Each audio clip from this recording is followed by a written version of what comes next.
Hi, my name is Meredith White. I teach Spanish 1 and 2 just outside of Atlanta, Georgia. And I am sharing right now some strategies that I have found to be high leverage habits for me. We've had some conversations recently on Lang Chat about the end of the semester, and this is always a bizarre time of year and crazy busy, and then very reflective, and then you get a second to pause, and then all of a sudden, those of us in the classroom are just back at it again. So I see teaching as sort of a marathon with a series of sprints within it. And this is one of those times. It's December, and teachers are pretty much surviving on caffeine and cough drops. So we're doing the best we can. And I wanted to reflect publicly on some things that I have found success with, and that maybe you will too. So maybe as you're reflecting on the end of the semester, as I said, in the beginning of next semester, or even thinking ahead to next year, because we're constantly thinking ahead of what we loved, what we hated, what we would change, what we would do differently, why, and all of those kind of things. We're just constantly going. Um, you can't ever have too many ideas, I think. And I really have to watch myself because I'll get overwhelmed and think, oh my gosh, so-and-so is amazing. They're great. I'm terrible. They have so many ideas, but none of that's true. We can't tell from one tweet on Twitter. I've got my screen open here for teacher Twitter. You can't tell from one tweet or one conversation or one conference presentation what somebody's classroom is actually like. So you take it with a grain of salt because there's lots of advice out there and lots of great ideas, but ultimately find what works for you, sift through the rest, move it, and just sort of what I call sift and shift. It's like, I'm never going to do this, I'm never going to do this, or I'm just not ready for it right now, and that's okay. And so let me push that off to the side, and then let me shift a couple of smaller things here. Wherever you are on your proficiency teaching journey, sift and shift, sift and shift. And then at some point, when you get to times when you want to change stuff, change it. If you don't like it, change it back, or, change it a little differently, or scrap it altogether. Don't always modify stuff when maybe you can just get rid of it and that would be easier. So these are some of my favorite routines. They all fall under the actual 6 core practices, which are here. And so they facilitate language learning with, comprehensible input, authentic resources, communication tasks that are innately interpersonal, backwards design. So are we assessing how we are learning and vice versa, grammar as a concept, and also oral feedback. So these are some of my favorites, and I'm going to pull a little PDF out from the side here, but we're going to leave that over there for now. I don't always necessarily use all of these at the same time, so it's just a bunch of ideas that I use for levels 1 and 2. That's what I teach. They could apply to any level, and they can be used in any kind of combination. So it's not an all or nothing kind of thing, because it's going to be a lot, and you're going to go, geez, that's a lot of moving parts. It's just a compilation. It's the greatest hits. It's my greatest hits. Firstly, I use a lot of social media. This is our Instagram handle. PRHS Spanish is, as you can see, what I am on Twitter, and what we are on Instagram as well as Snapchat. So if you want to look up our class page, go ahead and add us. We are at PRHS Spanish for all 3 of those: Instagram, Snapchat, and Twitter. The Twitter is more teacher things, so it's not going to be like interaction with students, but Instagram and Snapchat will be. So on my screen there, you've got a screenshot of some of my Instagram posts that we have shared. I use Instagram to communicate with students, but also to share authentic resources. As you can see, pictures of sharing different moments, and the captions are always in Spanish. You don't have to interact with students on social media. You can just simply find authentic resources and screenshot them and integrate them into your learning resources. You'll need the app for Instagram, or you can find Instagram in your browser. So I've also got videos on this playlist of social media and how I use it with students, and it goes into detail. So social media is a lot of fun.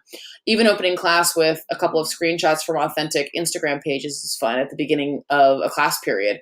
After whatever your warm-up anticipatory set is, maybe the next slide, has 2 posts of the day from a certain authentic resource, vendor, or like National Geographic España is a fun one because I teach Spanish, but they have one in French as well.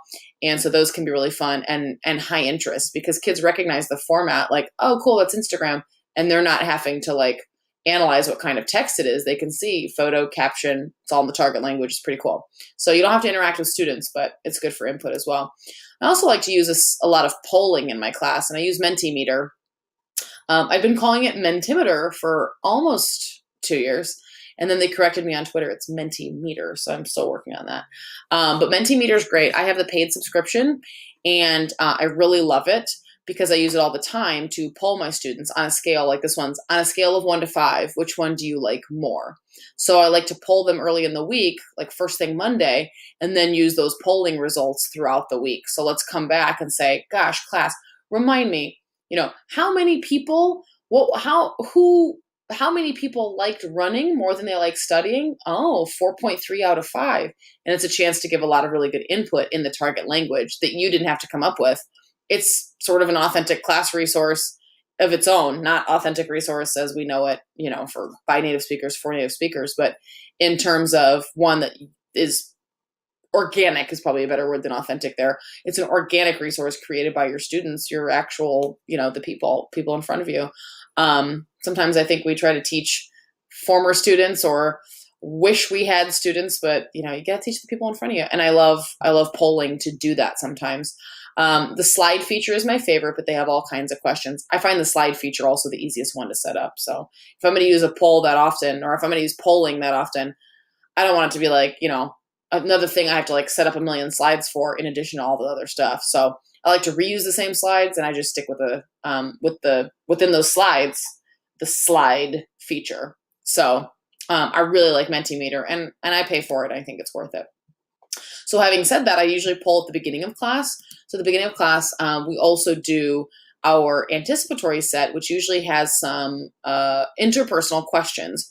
Laura Sexton changed my life with her blog post on her PBL and the TL, project-based learning in the target language blog. Amazing. And I think it might be my favorite all-time post from her is on the Puedos, the I cans, and her differentiated social warm-ups. I've got a slide on this, a video on this playlist as well, which is me introducing not these questions, but questions, I believe it was the next day. So it's around September of this year in Spanish 1. So these are another chance, again, to like give them lots of language input and have kind of a discussion, a conversation back and forth, but with some very carefully crafted questions. She does it a little bit differently, and she blogs all about that, and I can link to that post here. But it's really, really great. Bethany Drew, who's also amazing. North Carolina is like, they're hard to keep up with because they are the Joneses. Bethany Drew shared her Puedo resource, and she's got some great formatting. And so this is it. And I modified a few things for our house and family chapter, but you've got 4 steps there. So they have some interpersonal like questions here. After we do the warm up, on the back of that sheet, I have this sheet. And so they turn and, all right, 5 minutes on the clock. And since she shared this formatting and I'm able to tweak the questions and everything, we've been doing this as well. So that's another option to get them interpersonal speaking, especially at the beginning. Get them engaged at the beginning with interpersonal, after some good input or even before the input. So this is, this could be your warm up as well. For these, they have to like prepare what the task is. Then they find a classmate, ask if they can do a certain number, and the classmate signs off after they've done it that they can do it. When they've got both columns full, then there's my column, Senora Blanco. I pick 2 at random and ask them.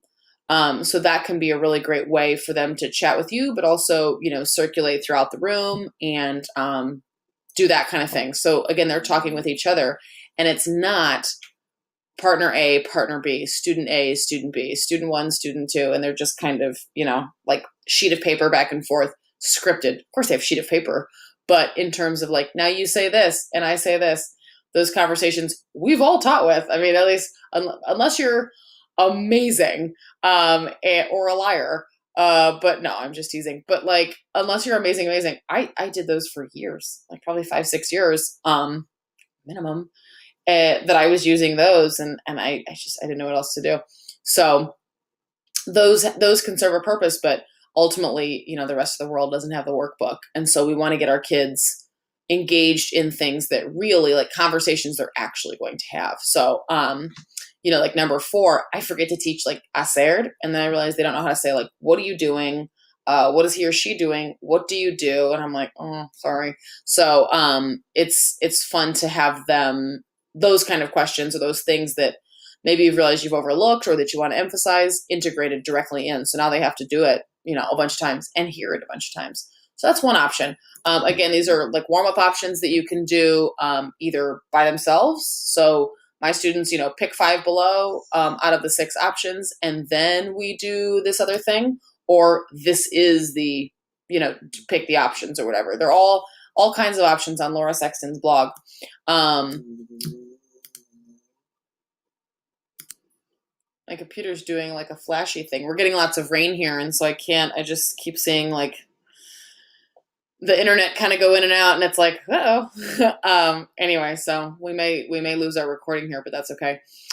So again, just options for the beginning. The ultimate goal for me is that students come in and they know what to do. So they know what to do and they know why they're doing it. So I like lots of routines, especially in big classes. My classes are over 30. So it can't be like, okay, let's get started, something new every day. That would drive me nuts. That's just, again, not for me. And so I like a lot of structured routines that we can then be flexible within. So we're always going to have a warm up, but this time, we're going to do it this way, or this time we're going to do it this way. Unit 2, now here are different, performance tasks and that kind of thing. So again, Laura Sexton, it's a fantastic blog post, and she goes into detail and then has a follow-up one that I can link here in the details as well. So having said that, with the 90-10, the next step is you figure out, okay, for me, this is my next step. If I'm going to be in the warm up completely in the target language, and then we're going to follow up with interpersonal tasks in the target language, these are lots of chances for input and lots of chances for, getting things started. This is great. Lots of target language. How do I just keep doing that? How do I continually stay comprehensible and stay in the target language? And then how do I get real choosy about my 10%? This picture looks like it's a doormat, and it looks like I just put like a text box over it, but this is an actual doormat in my classroom. It's like, not weaved on, but like printed on. So this actually exists. I didn't just like superimpose words over on a doormat. Those are my feet, and that's my classroom carpet.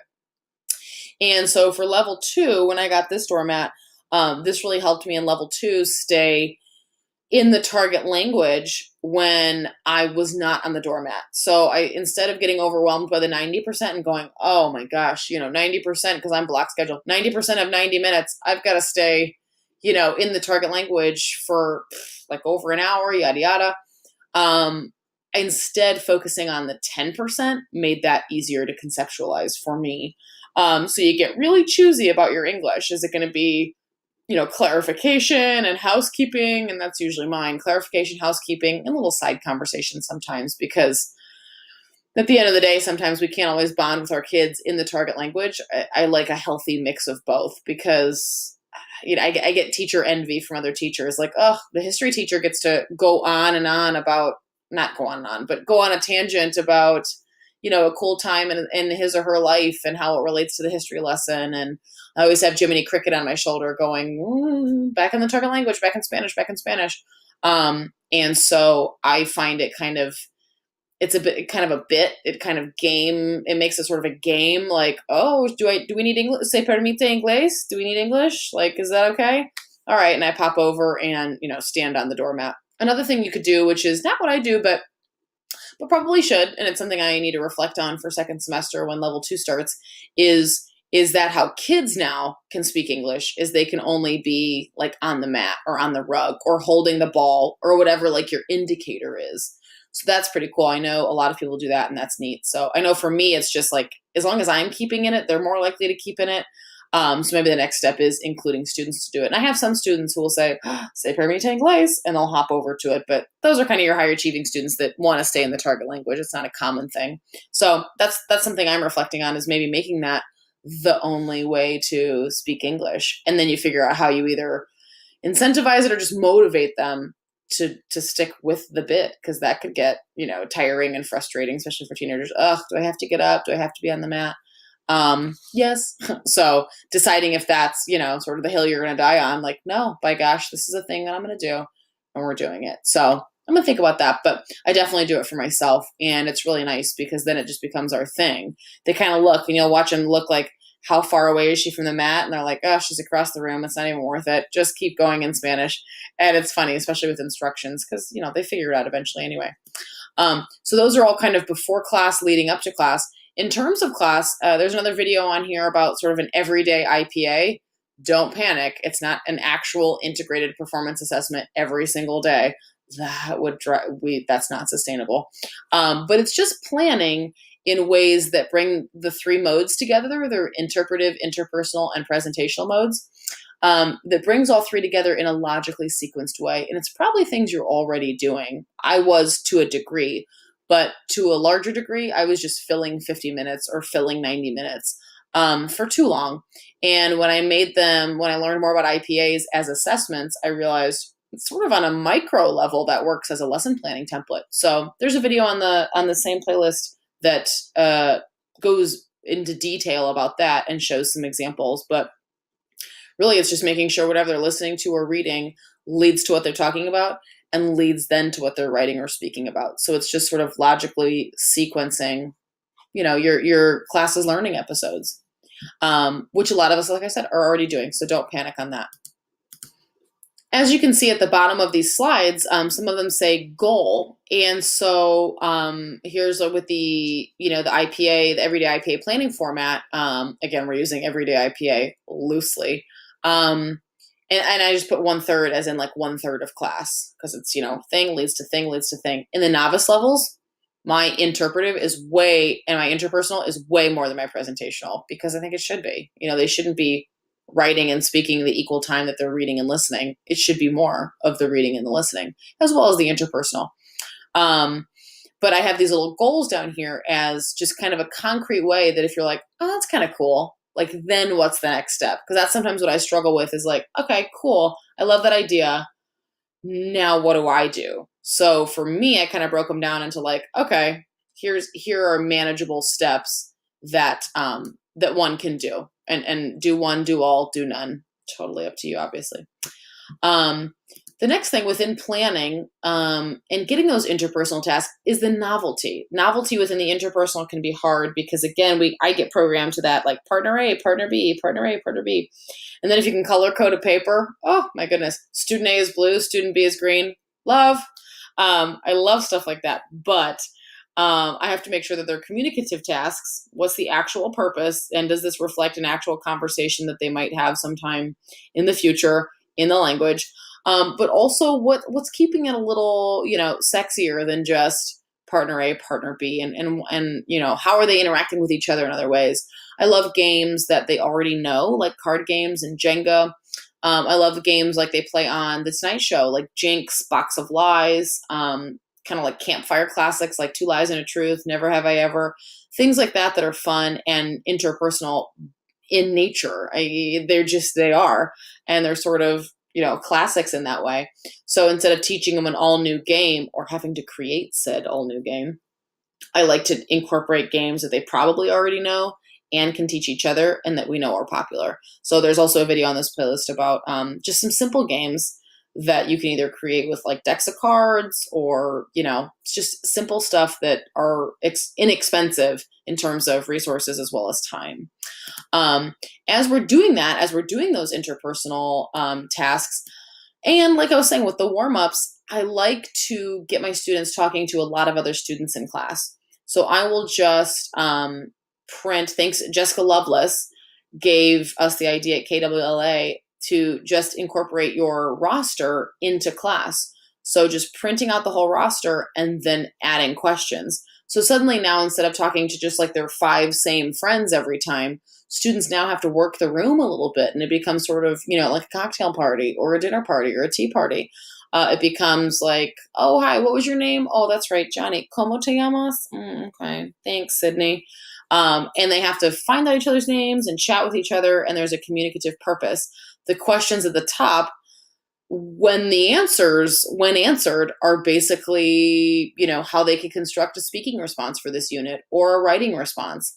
So if it's all about you and your schedule and your classes, and you're able to hit your favorite class, what time it is, your favorite teacher's name, what he or she is like, why you like the class, and like how you generally feel in the class, that's pretty much anything you'd need to do presentationally, speaking or writing wise, to complete those tasks. So it sets students up for success in that way, in that now in your class of 30 or whatever, they've asked and answered these 30 times essentially, or asked for sure, and then been asked 30 times. So they should get a lot of repetition.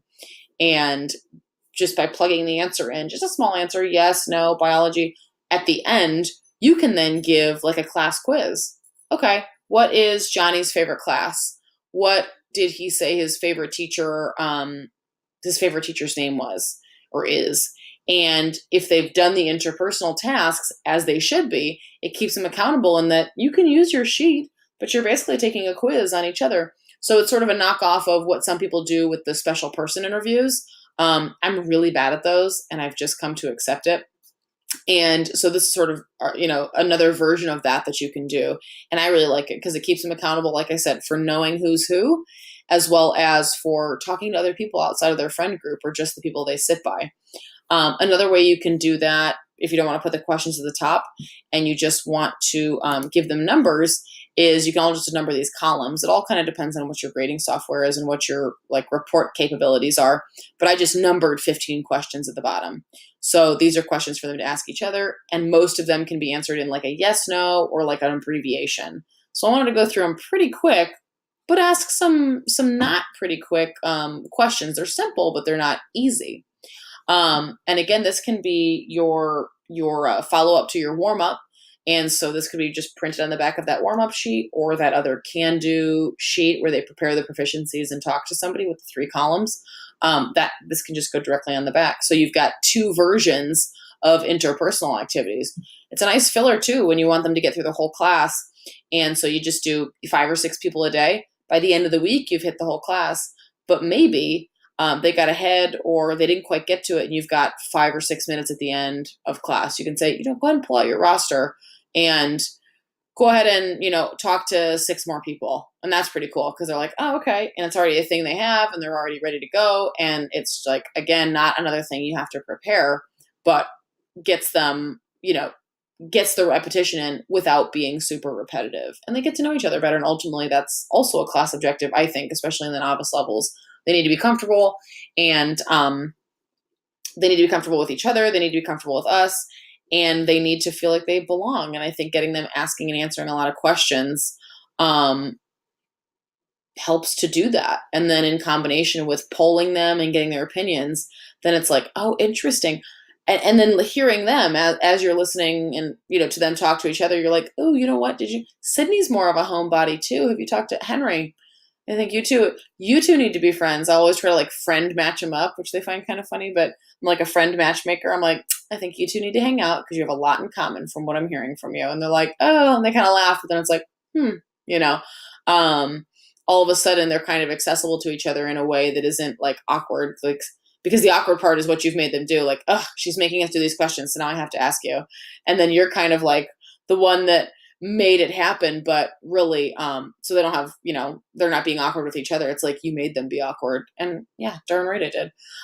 So it's another interpersonal option that's pretty simple and simple to format and then continue to reuse.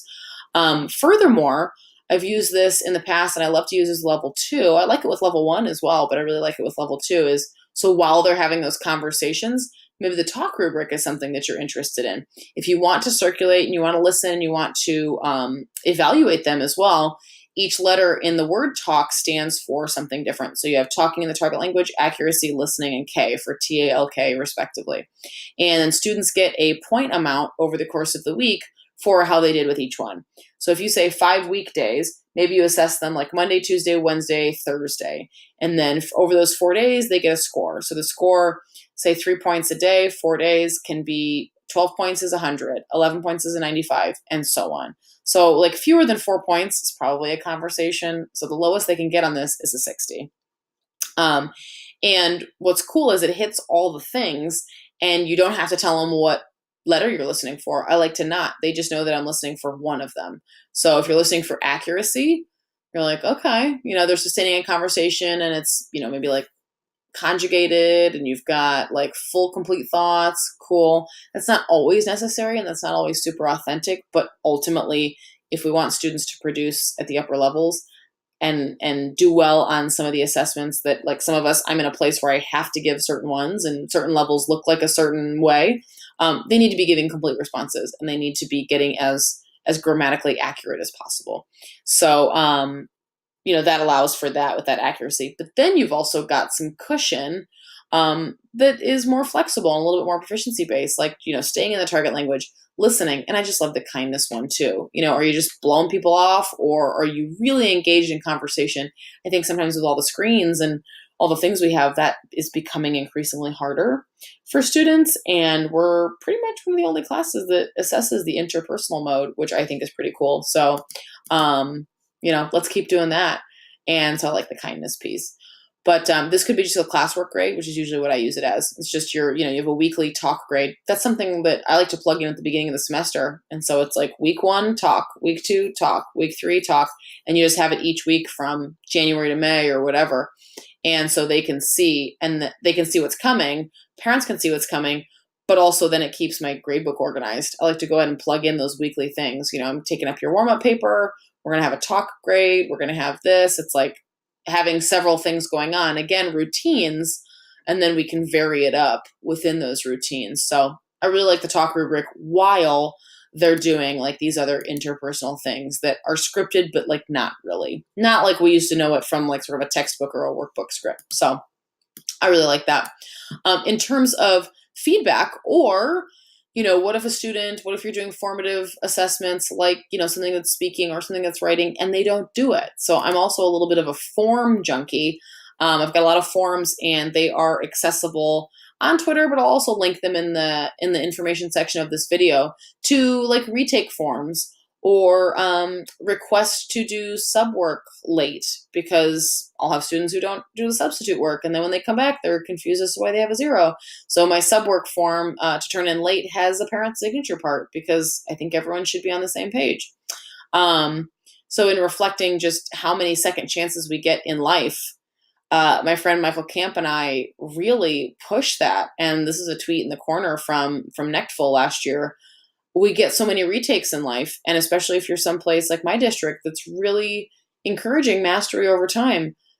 Okay, you didn't understand it the first time, or you didn't do all the first time, we're going to do it again. And that doesn't mean necessarily that the teacher is making another version, or that it's like, oh, it's just a cop-out, it's just a crutch. You hand them the paper and they automatically ask if there are retakes. And it's like, once we get sort of past that super typical teenage behavior, what's really going on? Are they nervous they didn't learn it? And how are we fixing that? Like, that they have a meta awareness of what they learned, but also that they're accountable.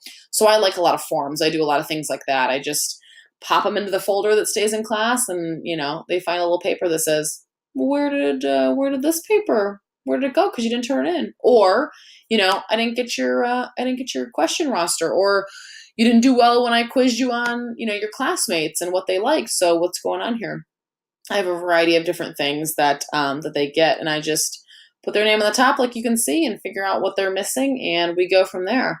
And about once every 4.5 weeks is all you need to do a couple of those, and it's like rock and roll. They go, oh, okay, she means business. Even when it's formative, it doesn't have to be a summative. Obviously, if they miss a summative assessment, you have to find them and figure out a day they can come in to take it. But especially formatives, because I think students sometimes discount those, because I don't think we are always trained on how to keep them accountable for things that we're not taking for a grade. And our expectation is like, oh, if it's not a grade, they won't do it, which I don't think is true. But they have to know why they're doing it, and it has to be obvious to them. So sometimes it's not. And sometimes you just need some good old-fashioned practice, and isn't obvious to them, and it isn't real fun and sexy, but here we find ourselves. Life isn't always that way. So I like these forms to follow up. So feel free to take them, and they just find them. I also love printing on sticky notes. It's fantastic. So again, here's like a little tiny goal, browse some of the retake resources, choose one you like, choose one you could change. There's one there that's a Word doc that you can just download, take away our school watermark and move on. Adapt it and see what happens, see what you like, see what you don't like, but give it a shot. Again, sharing is the key. I'm big on sharing. So either take it or don't. Off to the side here, I've got a document that has some of my Spanish 2 routines. Again, this looks like a lot, so don't be overwhelmed by like, oh my God, that's so much. These days of the week just show kind of some things that I do in the order I do them in. So things that like kids can expect generally. I don't always do all of these, but these are kind of options and where they would fall in the week if I did them all at the same time. But things that kids can expect, and then, kind of how we're going to take our different topics and take the things that we're doing and talking about and discussing and learning. And then, what are we using to like gather their own opinions on it, or introduce material, or formatively assess material, or keep going with language input, or interpersonal, etc. On Mondays, I love to do a little weekend chat, and so they have a little weekend chat placemat from Bethany Drew. And so, what'd you do on Friday? What'd you do on Saturday? What'd you do on Sunday? And it's just 5 minutes of them offering it up. I went here, I played this. For level 1, it gets them seeing the preterite tense really early, and they don't think anything of like fui. They learn void, and they're like, oh, okay, fui, got it. Been using that for, weeks to talk about my weekend. So on Mondays, they do weekend chat in the past, and then on Fridays, they do weekend chat in the future. What are you going to do this weekend? Oh, I'm going to do blah, blah, blah. And so it's the same set, just with the tense. So it's pretty cool. Mondays are a good day to introduce like new music, a new chorus. I just give my kids the chorus. Another thing I got from Laura Sexton, just give them the chorus and then go from there, not the whole song, and, do a close reading. And that's just a lot. And then you got to hear the song like 64 times every day. So I just like a chorus and then kind of branch out from there. So get them with the hook, right? Keep it moving. Mascota especial, special pet, is something that's really fun. And I have a Google form that links to special pet. So kids can fill out the Google form beforehand, send me a picture, and then I get to feature their special pet. I'm much better at special pet than I am at special person. Really bad at special person, like I said. So I find that kids are a little bit more interested the way I do it and the way that works for me when it's each other's pets and not necessarily each other. Again, something I want to get better at, but I do love special pet. It's really fun. There's the classmate interview interpersonal. So that comes through each day. That was the talk rubric. So that's however you want to format that. It's just some questions that they have for each other. And then you're going through with the talk rubric. That's just an everyday thing, and could come after the special pet on Mondays. So it's like, we're going. Then comes, whatever the input is, whatever the activities. At the end, because again, I'm block schedule, maybe they'll do something like some plickers or some kind of, GimKit or Quiz Alive or something that like formatively assesses what they can engage with. And then you've got the data to keep. So to see kind of how everyone's doing. And then lastly, I love ZipGrade for keeping like a running collection, or a running sort of a place that just keeps compiling like exit card questions. I like exit card questions to have multiple choices. That way I can kind of scan and see how we're doing. And 4 or 5 a day work really well for me. The ZipGrade papers, if you're not familiar with ZipGrade, just Google it. ZipGrade has a 20 question form, which is really nice. So like it says 5 multiple choice questions a day, but like 4 works really well within a week, 4 or 5. And then you have like 20 by the end of the week if you do 4 a day, and you just use the scan paper for 20. So, Monday they do questions 1 through 4. Tuesday, 5 minutes left. Let's pull up our exit card. Tuesday's questions 5, 6, 7, 8, 9, 10, 11, 12 on Wednesday, and so on. So by Friday they have all 20. Friday you collect it, scan them, use it as a grade, or don't. Maybe use every other one as a grade. Depending on what your objective is and depending on how you've designed your questions, it's totally up to you. But they're great as a formative as well. Students tend to, at my school, because it's very large, line up by the door, which can get very annoying. So this also helps, encourages sort of that bell-to-bell mentality, and keeps them like engaged at the very end, because they want, the 4 questions really quick and they want to be able to answer them. So with about 5 minutes left, we do that. And then on the right, you can see the materials are needed. You need the Plickr cards, or you need the ZipGrade papers, or you need the exit cards, and that's something that's every day. So you can see the routines that kind of keep going, and that play themselves throughout. And then, of course, obviously, you do your lessons and do your teaching within there. You teach your units and you do your communicative activities, and again, with like the interpretive, interpersonal, presentational, etc. But I like the emphasis on the first 10 and the last 10. That's kind of where my school is in terms of, students can't leave class then, and that's really that prime brain time. So I like a lot of routines that are rich in routine, but also lend themselves to just natural, just varying, from the routine naturally in the conversation or in kind of how it plays out and what it leads to. So again, these are some of my high leverage habits that I really enjoy and that I found a lot of success with. So feel free to take them or leave them. Hopefully my internet did not go out. I just didn't realize it while I'm recording this, because that means we've lost everything as it continues to like storm and rain. And hopefully that rain isn't too much background crackling and whatnot, and you can hear everything and see everything okay. So feel free to ask any questions in the comments. And if you have any questions, I'm on Twitter, like I said, for Lang Chat and other purposes for teacher Twitter. So at PRHS Spanish, just let us know. We're here. Teachers just ready to share and give resources and help you out. So at this time of the year, it's time to reflect. And I hope that you got a couple of new ideas or just even tiny ways to rethink some things. But if not, that's okay too. So happy December.